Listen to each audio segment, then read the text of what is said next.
I consider myself a man of faith. Science has been my life, and science itself is a matter of faith. We believe in certain laws of nature.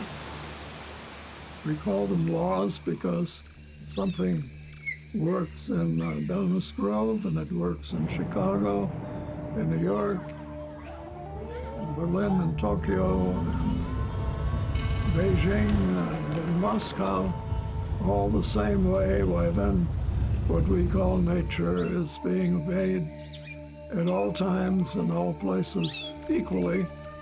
It's in that spirit that I'm a faithful, hopefully, a faithful observer of science and its principles.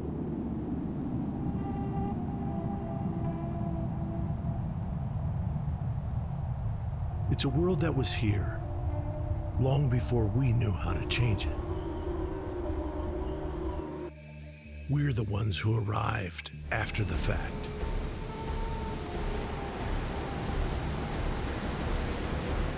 With infinite curiosity to change things.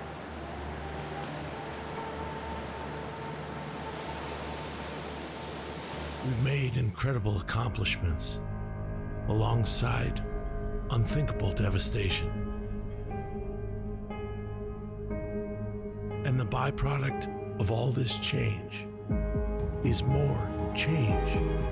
At times, these changes are undetectable, unable to be measured in an instant, let alone a lifetime. But these changes are our blueprint for a future, or for our inevitable demise. One man's escape from human threat, beyond all account, led to a lifetime invested in trying to reverse a new threat from something no one will ever escape. We have changed the atmosphere, I believe, to a degree where the temperature is continually increasing with possibly catastrophic consequences.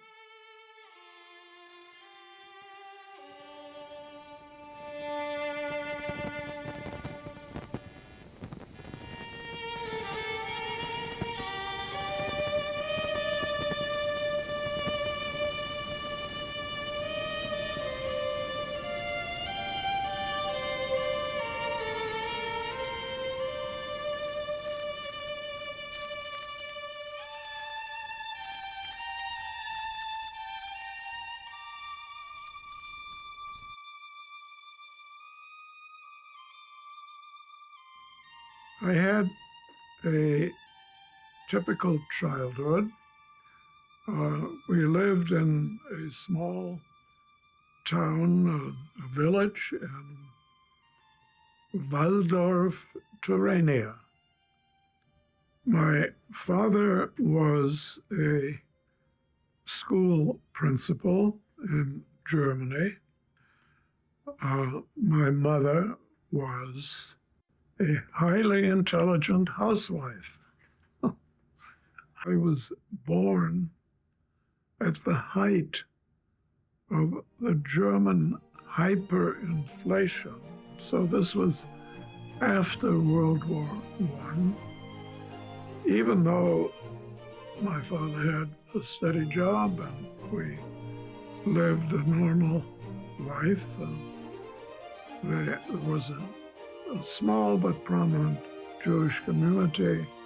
It was a very cultured town that before World War I had a Herzog or a Duke who was interested in theater, in music, symphony. My parents took me to plays by Ibsen, by Shakespeare, into the theater. My father and mother were both very musical. They wanted me to play an instrument.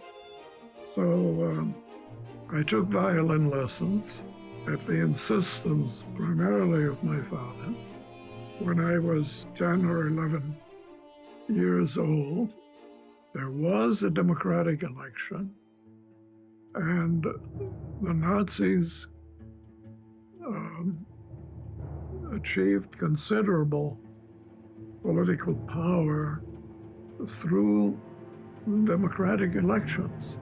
In 1933, President Hindenburg, who had been a general in World War I and was president of Germany, made Hitler chancellor. And at that point, he very quickly achieved total political power and dictatorial powers. Whether Hitler succeeded or not, the politics that he instituted resulted in a good deal of anti-Semitism. In the beginning, it affected me primarily because my father immediately lost his job. All schools, universities, primary schools, gymnasiums were federal institutions.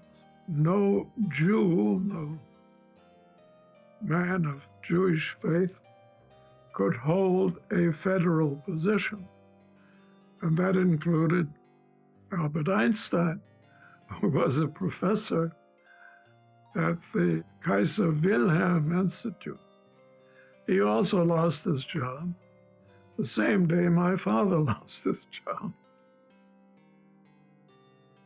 When I entered the gymnasium at the age of 10, the teacher would show up in his Nazi uniform every morning, and the students were asked to show up in Hitler uniform, raise their hands, and give the Hitler salute before class. At that time, I was still playing the violin. I was part of the student orchestra. And I remember one time we had a rehearsal, and I took my violin and I couldn't get a sound out of it. It turned out they had soaked the strings. And after class, frequently they would gang up and beat me up. So very quickly, I had about 2 years at the gymnasium when it became apparent that if I were to continue, it would be very uncomfortable for me physically to continue. So I stopped going to school at the age of around 12.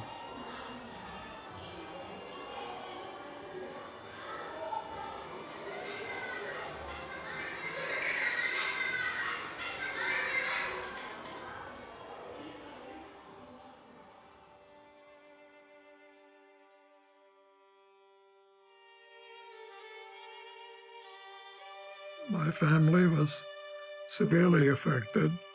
There were boycotts of Jewish businesses. It was apparent that life, which had been very normal and going back many hundreds of years, at the Jewish community in Germany for probably since Roman times. But all of that was interrupted.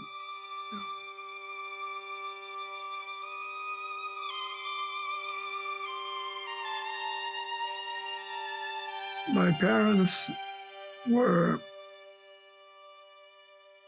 stunned. They couldn't believe it. My father, whose picture is up there in his lieutenant's uniform, was a lieutenant in the German army. Even as a Jew, he was an officer.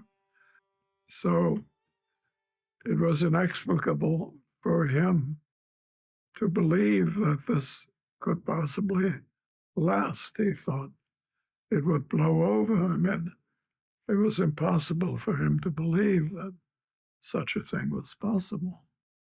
But gradually, yes, there was no recourse.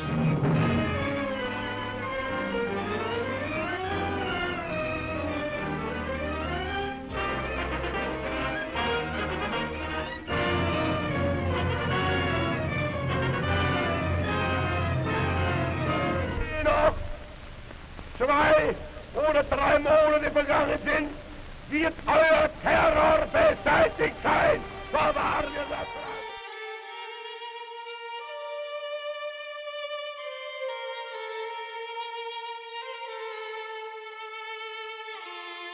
My brother, who was older than I, had left Germany, he had left the gymnasium, went to England to study. I became very anxious, made it clear to my parents that I would like to leave. My grandmother was the one who felt that in order to save my life, I would have to leave. So she was much more foresighted even than my parents. I left Germany in August of 1937. So I was still 14 years old. I left with a legal United States visa, and I traveled by train to the American Embassy in Berlin to pick up my visa. My brother and I came together, as a matter of fact. He also had a visa. Well, we traveled from Germany to Luxembourg, where my father had a sister. And from there, we took a train to Paris. It was the World Exhibition of 1937. Then we took a train, my brother and I, to Le Havre, and then a channel boat to Southampton, where we boarded the HMS Georgic, which is a British Cunard White Star liner, eventually sunk by the Germans in World War II. But in 1937, it was a very nice way of traveling, and we slept in a cabin. We had our meals on board ship, and we met several people who spoke English, whom I could not understand. They were British people, tourists coming to the United States. But my brother understood them because he had gone to England several years before to study, and so he knew English. And so he would translate for me.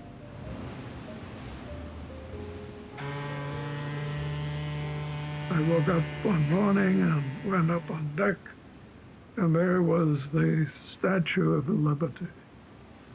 And I loved this country ever since.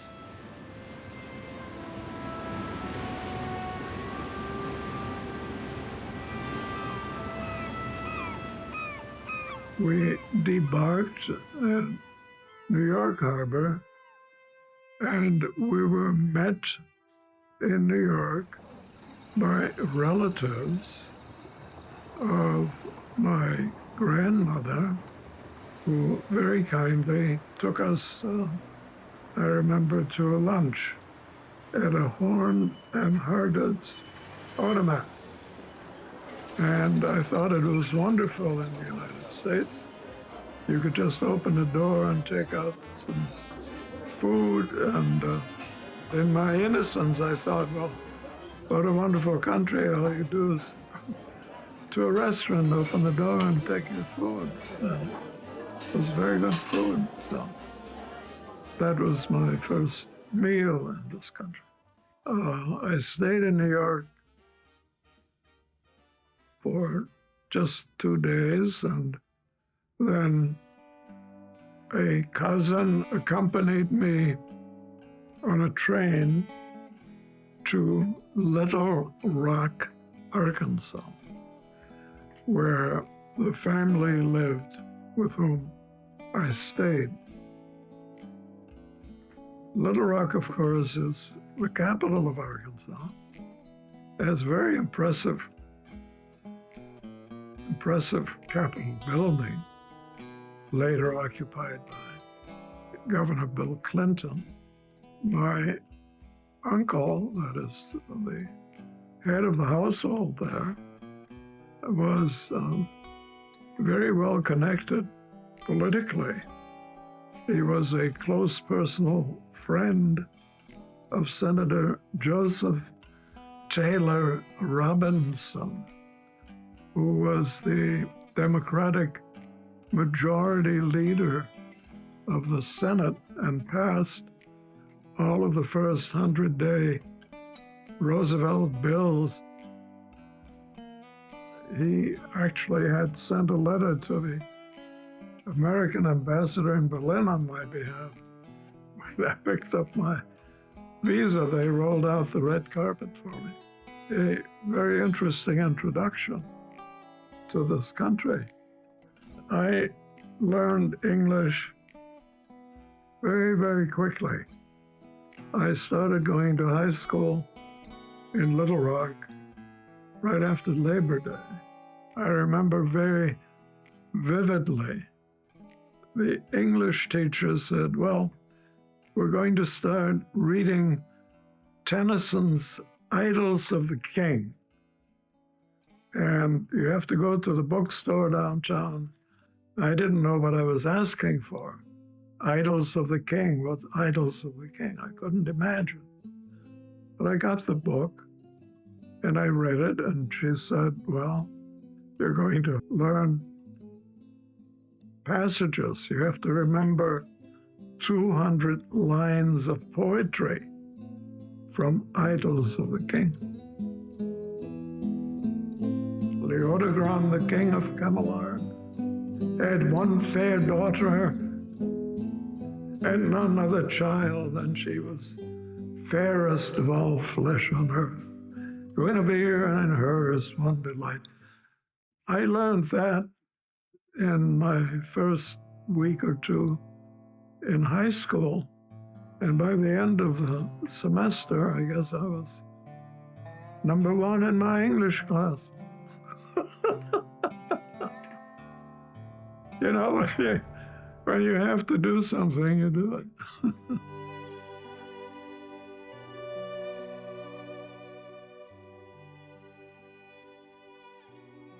My aunt, her name was Hetty. She had been born in Germany, came to this country and married Charlie Rubinstein, but she had cultivated a very good American accent, and she corrected my pronunciation.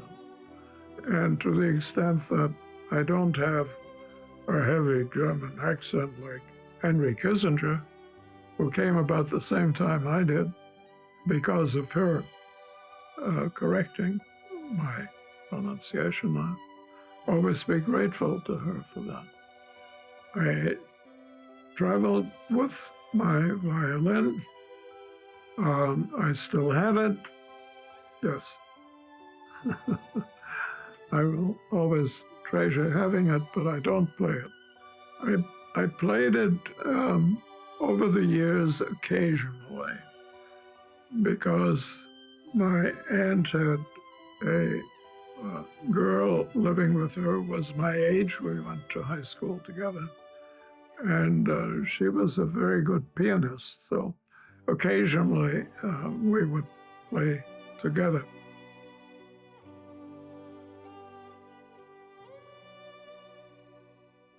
In the summer of 1938, my parents decided to come and visit me. And they spent a week or so in Little Rock. We begged them not to go back to Germany. And my father's attitude had not changed. He thought it would all blow over. So in the summer of 1938, my parents, my father and my mother, went back to Germany. Warner meines Volkes, Lehrer meines Volkes und der Führer meines Volkes.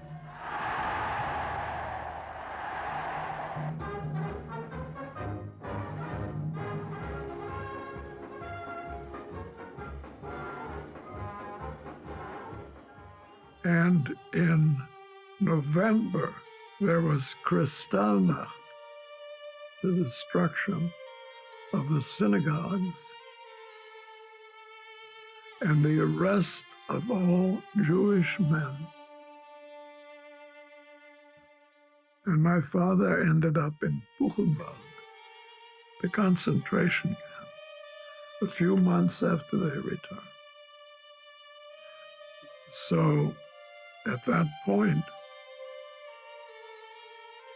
they were not yet killing Jews. This was 1938. They were interned in concentration camps and treated very badly and very harshly.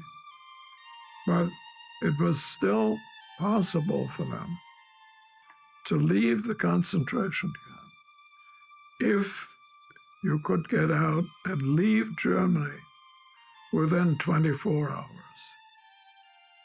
And it turned out that their visitor's visa, when they visited me the year before, was still valid. So by that fluke, they were able to come to this country. By some miracle, my immediate family, including myself, got out. But I would say 90 or more % of German Jews were annihilated in the Holocaust. Yeah.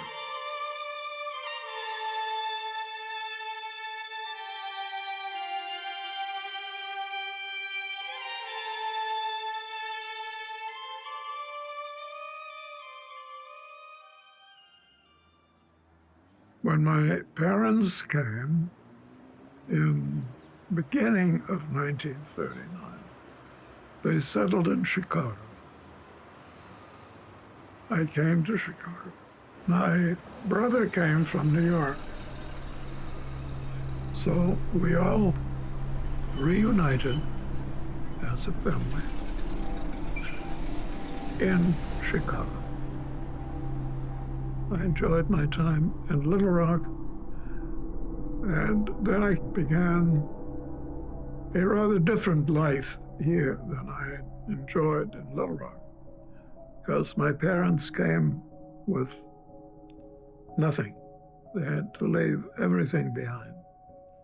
And so we had a difficult economic time in Chicago for a number of years. Trying to find a job, these were difficult times in this country. We had just come out of a very bad depression, so jobs were hard to find.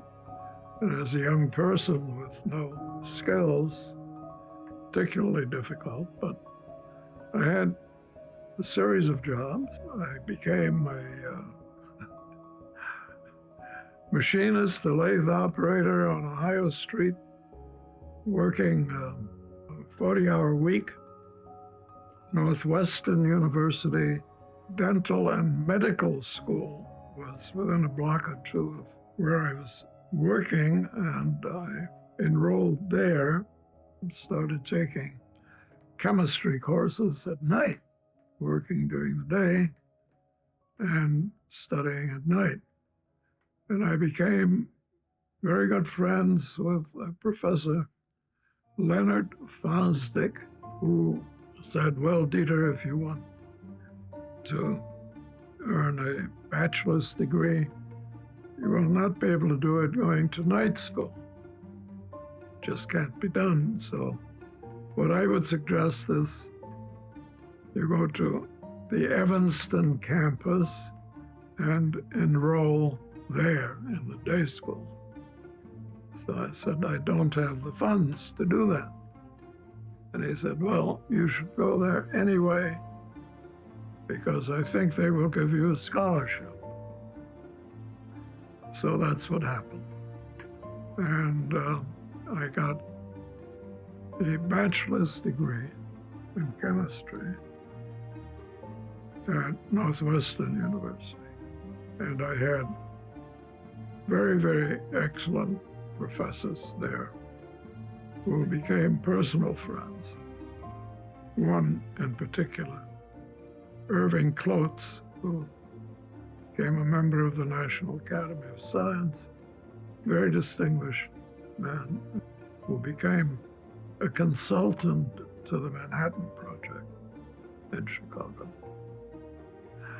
In 1944,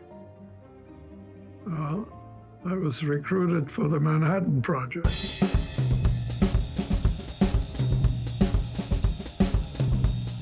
Well, I asked him, what will I be doing there? He said, we need you yesterday. That's all he was saying. So with a bachelor's degree, I became a member of the Manhattan Project at Oak Ridge, Tennessee. I got on a train in Chicago, got off in Knoxville, following morning to Oak Ridge, Tennessee. When I got down there, I told them that I wanted to be in the research part of the thing. So the head of the research department was a man by the name of Clarence Larson. He took me in his office and said, you know what we're working on? I said, no. He said, well, it's secret. You must not tell anyone.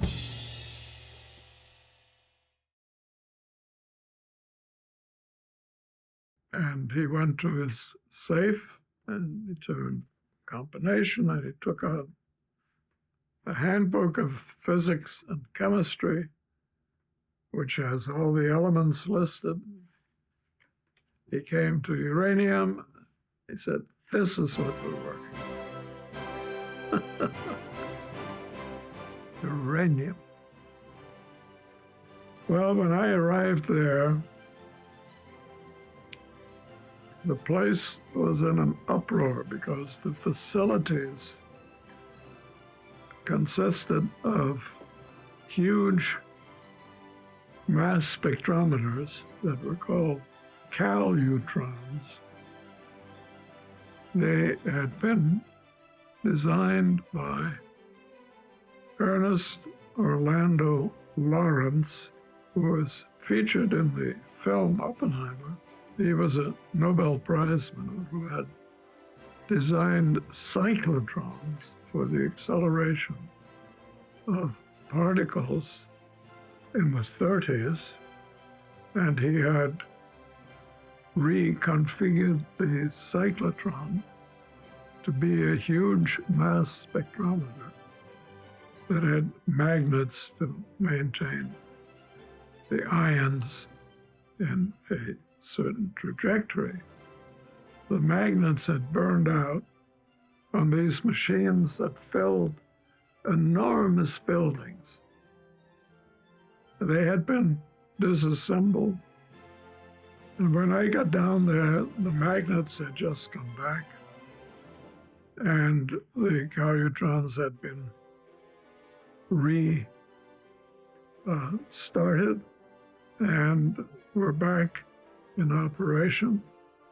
But when I arrived there wasn't a single gram of uranium-235. Between September 44 and April of 45, we separated 60 kilograms of weapons-grade uranium-235 that were sent to Los Alamos, where Oppenheimer and his group fashioned them into basically the Hiroshima bomb. So the Hiroshima bomb was a uranium bomb, and there was only one, as far as I know. It was never tested. Hiroshima was the test of the uranium bomb. The test that you see in the movie was of the plutonium bomb. The second bomb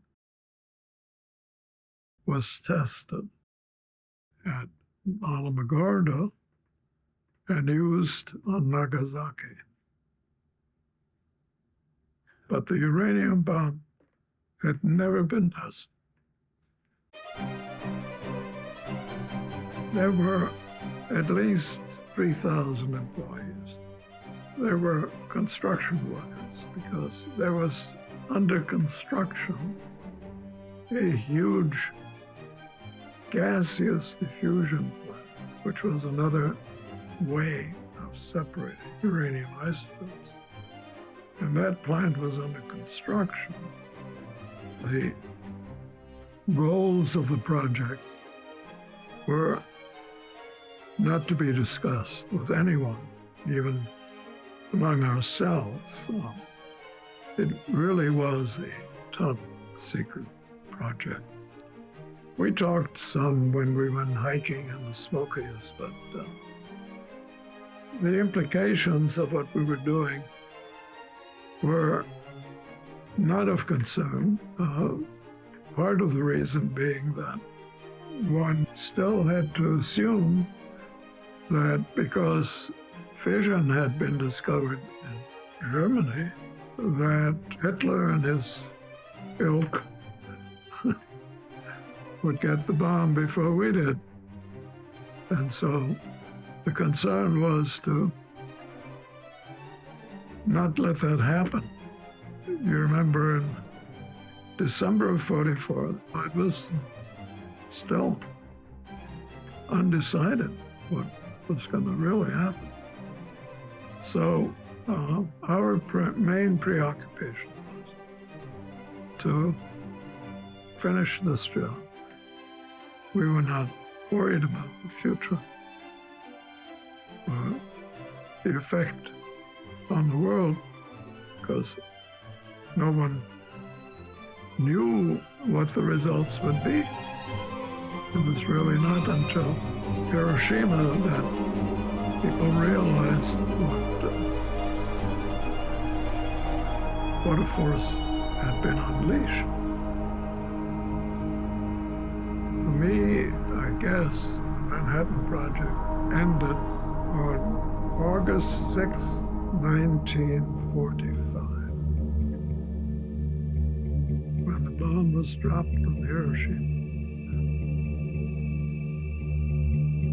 It was clear to many of us that we must make sure never to use nuclear weapons again.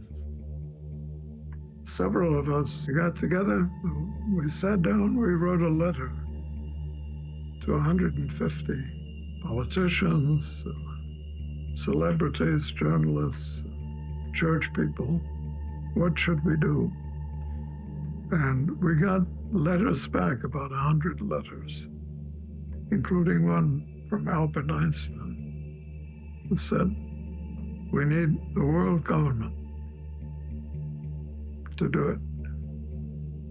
Well, today we have bombs that are 1,000 times more powerful than the atomic bomb that we use on Hiroshima and Nagasaki, hydrogen bombs. So we're living in a very dangerous world.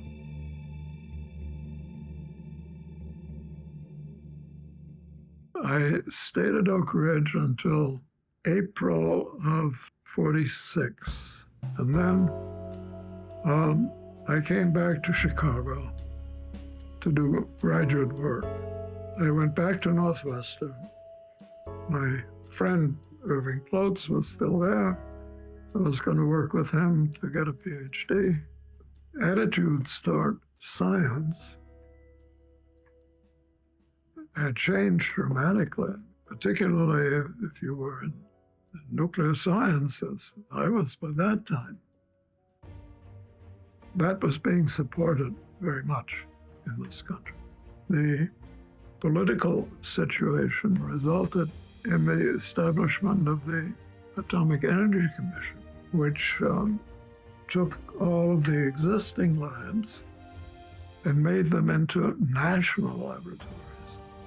They recognized that this was an important activity for the country, and so Argonne was established. Berkeley, Los Alamos continued.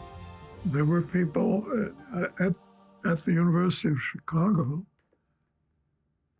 There were the metallurgical laboratories that continued.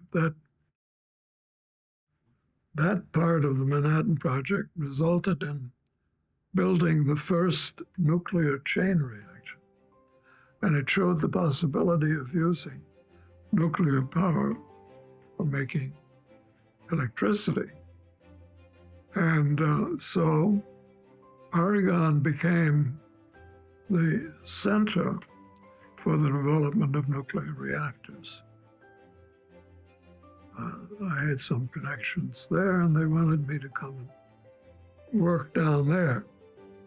So I left Northwestern and continued my work at the University of Chicago, and also worked at Argonne. My mentor at the university was Harold Clayton Urey, who had discovered deuterium. Fermi was a professor there. Fermi was a neighbor of mine. He would drive his bicycle past my apartment on his way to the university to give a lecture. Fermi is the one who built the first self-sustaining nuclear reactor under the west stands of the university football field. Why? Because it was not being used. Why was the football field not being used? Because Robert Maynard Hutchins, who had been chancellor of the university, eliminated football at the university because he said no university should have football as a major activity. So he wiped it out. And so the field, football stadium, was not being used. And the West Stands was this tall structure, could house a nuclear reactor. So Fermi built a nuclear reactor there and ran it for a day or two and then shut it down because God forbid, if something were to happen in the city of Chicago, the university would no longer be in existence. So they moved it out to the Argonne Woods, Argonne Forest Preserve, and rebuilt it there because that was 20 miles from Chicago. And I used that reactor out here while I was doing work on the campus still, because that was the only experimental reactor. But Argonne then moved out here. They bought 3,000 acres of land. And I was commuting from the city, working out here. Decided to move out here. Downers is the closest, one of the closest organized communities to the lab. It's only 10, 12 minutes drive. 59th Street was the southern boundary of the village. Across from us, it was unincorporated territory. The street was not yet paved, didn't go all the way through to Main Street, and we had bought this house when it had just been converted from being a farm. So I lived through that period and enjoyed being near the Arboretum.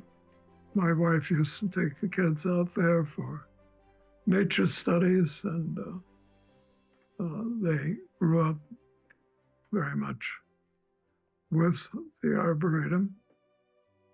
My wife's name is Dolores, and we met as graduate students at the University of Chicago in 1947. She was a graduate student in the Department of Human Development. We were engaged within 6 weeks, and we were married in June of 1948. We had 3 children.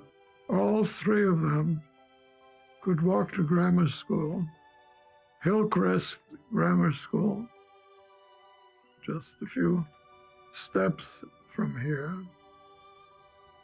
They went to junior high and to high school at Downers Grove South High School. I think that Erica was in the first graduating class. I knew many people who worked at Argonne as fellow scientists. I think I could spend several days telling you about them. Downers has a very close connection to Argonne for that reason, being geographically close. And I think that the scientists who came to live in Downers had a positive influence on the community. Many of them, including myself, were very close to the library, the Downers Library, which in the early days, I think was still the original Andrew Carnegie building. And then they had built a new building on the same site. I became very good friends with Frida Humphreys, who was the librarian at the Downers Library for about 30 years. and many of the other people were in that rather close circle. We formed the Friends of the Library. I became president for a number of years.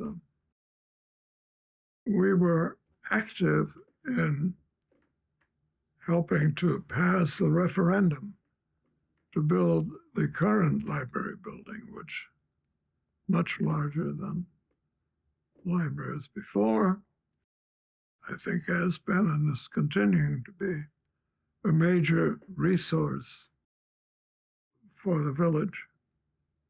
And we made sure that the original site that on which the Carnegie Library was built now still houses the library. My wife became director of psychological services for District 58 and instituted a number of early identification programs for children that became quite well known, not just in Downers, but all over the state. She was quite a pioneer in the introduction of services that could establish whether a child that couldn't follow what was being said and make appropriate responses. She found that in many cases it was a matter of hearing. Their hearing was defective. As soon as they had hearing aids, their native intelligence became obvious. She was in that position for 20 years.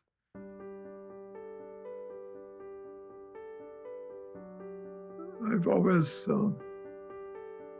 enjoyed Downers Grove as a community. I know that Downers expanded population-wise very much. I think the population today is 50,000. It was 10,000 when we moved here.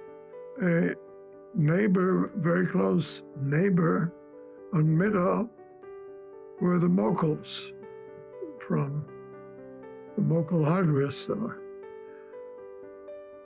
And Gordon and Nancy Goodman bought the Mokel house, and Gordon was a colleague, actually in the same chemistry division. They moved into the Mokel house and raised their 2 children there, and we were friends for many, many years. Well, there was the Mokel hardware store, which had been there for generations. There were other businesses, but the downtown has kept, at least physically, very much the appearance that it had. In those days, I always have pleasant memories of going to the Tivoli. It was a very pleasant place, and then it was renovated with new seats and a new ceiling.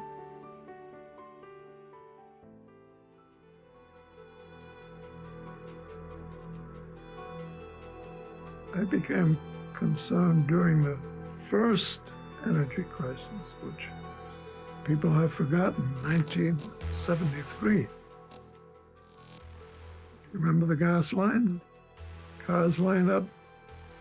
The Saudis had put kibosh on selling oil to the United States. There were meetings, international meetings that I attended in those days, on what to do about climate change, about energy. But it all disappeared. After the gas lines disappeared, people went back to driving their cars. And even today, they don't ask where we're going to get the fuel. Driving a Tesla, using Electricity, you ask, where does the electricity come from? Plug in the wall. Not enough.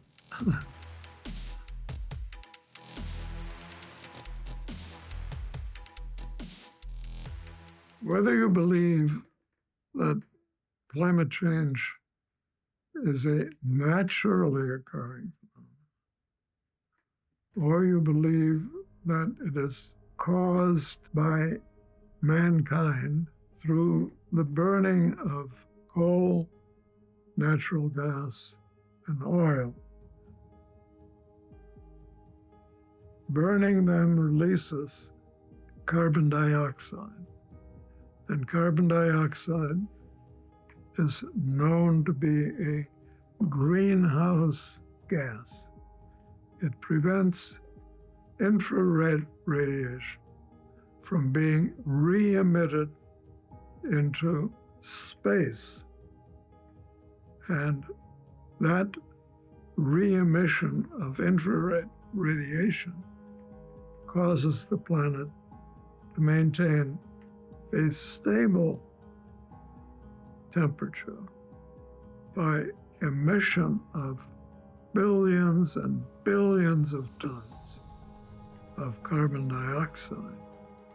We have changed the atmosphere, I believe, to a degree where the temperature is continually increasing with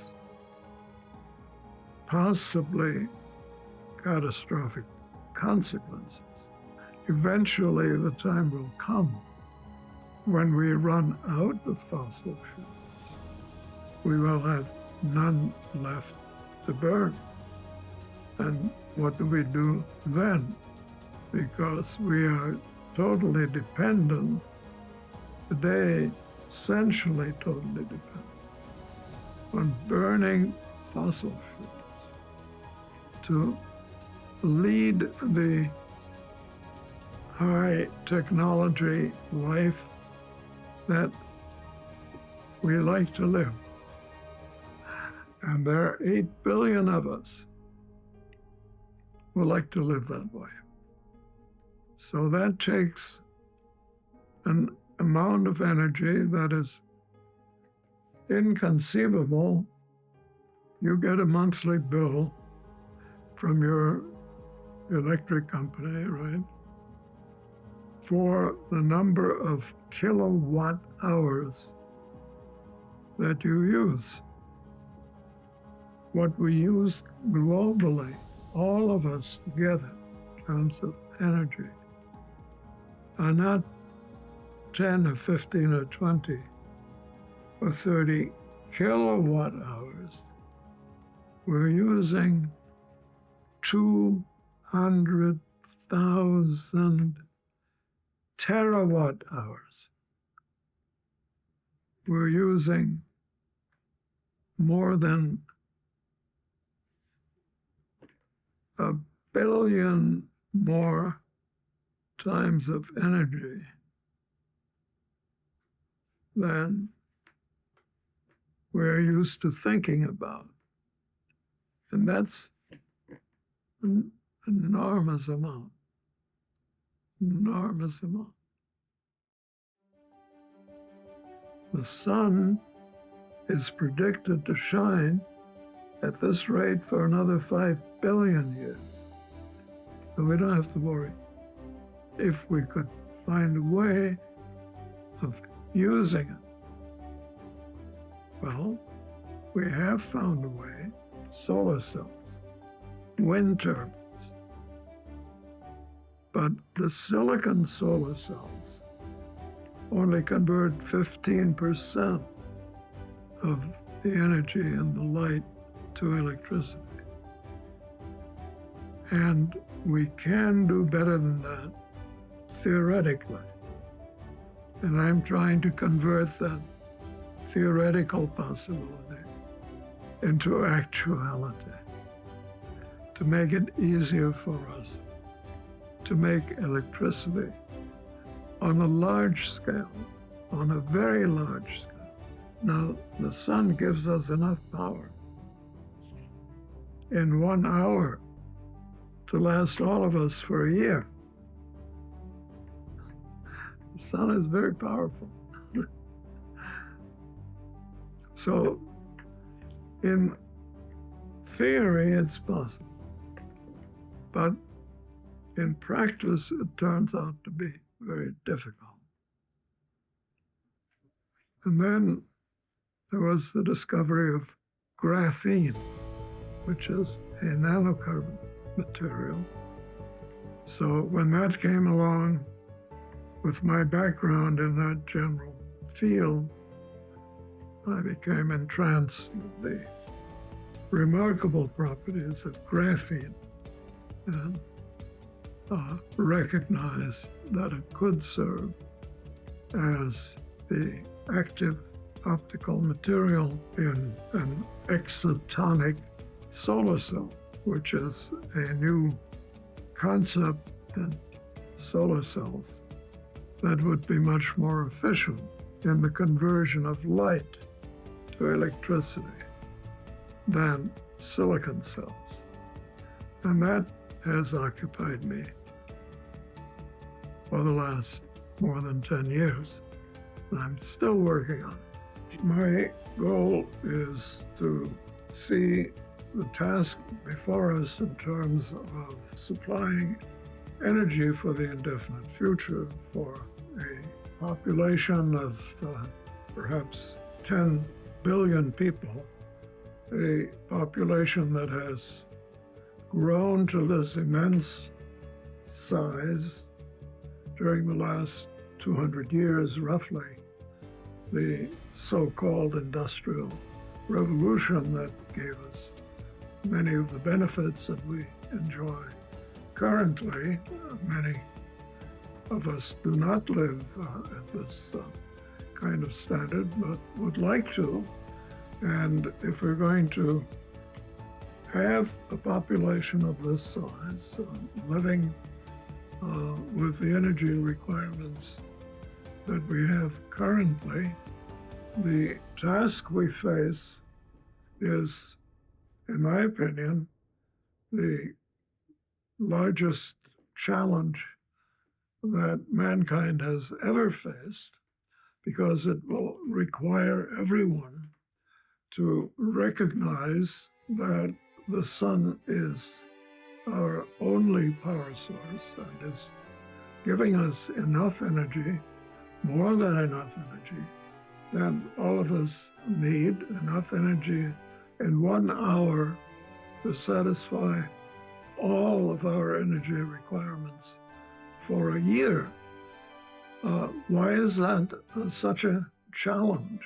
Because we do not have an efficient way of converting light to electricity. And if we did have such a technology, then creating enough power to give us a decent standard of living would be assured. Hopefully, a large effort in that direction can be mounted soon enough to make a difference and soon enough to prevent everyone from facing dire hardships. That's sort of a pious hope on my part, which can only be realized, as near as I can tell, by mounting a major and a very large effort in that direction.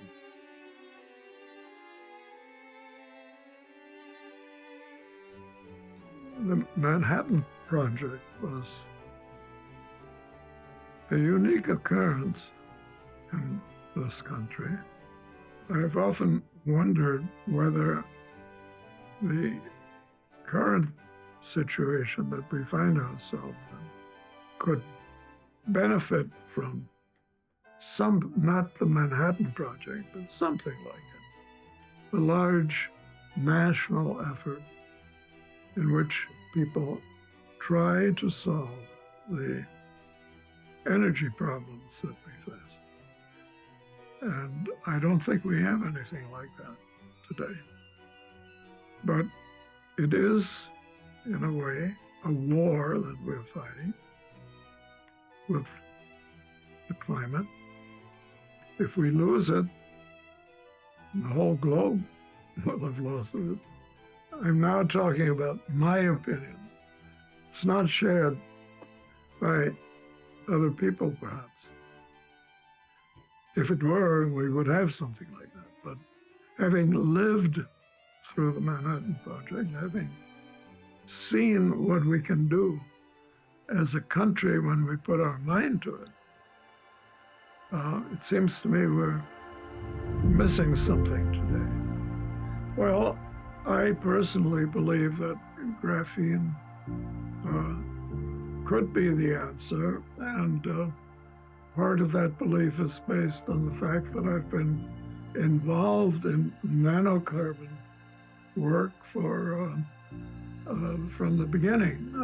I recognize that the discovery of nanocarbons marked a real change in the way in which carbon chemistry will be viewed. And when graphene was discovered in 2004 by Gruen and Novoselav, for which they received the Nobel Prize in Physics in 2010, and I had the distinct pleasure and privilege of hearing a lecture by Andrew Gruen in 2010 before he received the Nobel Prize, just a few months before, in which he described the remarkable electronic structure of this material, which from the point of view of solar energy is driven by the fine structure constant that allows graphene to absorb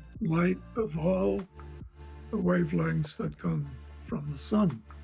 And so massless fermions, the electrons in graphene that behave as if they had no mass, are as close to being light waves as being photons as they are particles. So they are the exemplar of particle wave duality, which is at the basis of all of quantum mechanics. So I think graphene is a material that, whether ultimately it is the material, is difficult to say. So in science, you can never tell what the end result is going to be. But our experience has been, over the years, that knowledge that we have gained is so large that we can undertake this. If it is an attempt, it's an attempt, but an attempt that should be made, in my opinion, in order to be able to meet this, I believe to be very great challenge that faces all of humanity in the future.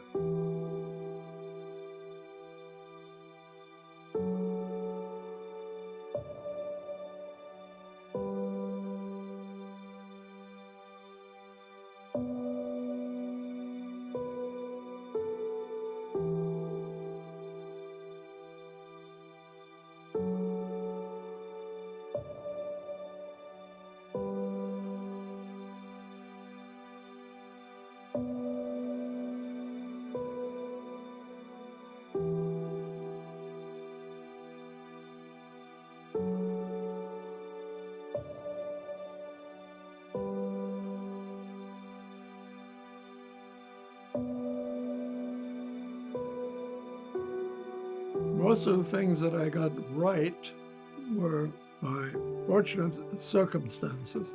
I was very fortunate in having a marvelous grandmother and a wonderful mother, two women who cared for me very deeply and I cared for in return. I was very fortunate in the choice of my wife, who stuck with me through thick and thin. I've had a relationship with a wonderful lady after my wife passed away. Again, just pure luck. Not very little of my doing. What I got right was to find, by luck, a chemistry professor at Northwestern who guided me in the right direction and was a very dear friend. Another one, Irving Klotz, and people at the laboratory who helped me in my career. I'm glad that I chose the profession that I did. It was very worthwhile, gave me a lot of pleasure and satisfaction and knowledge of the world.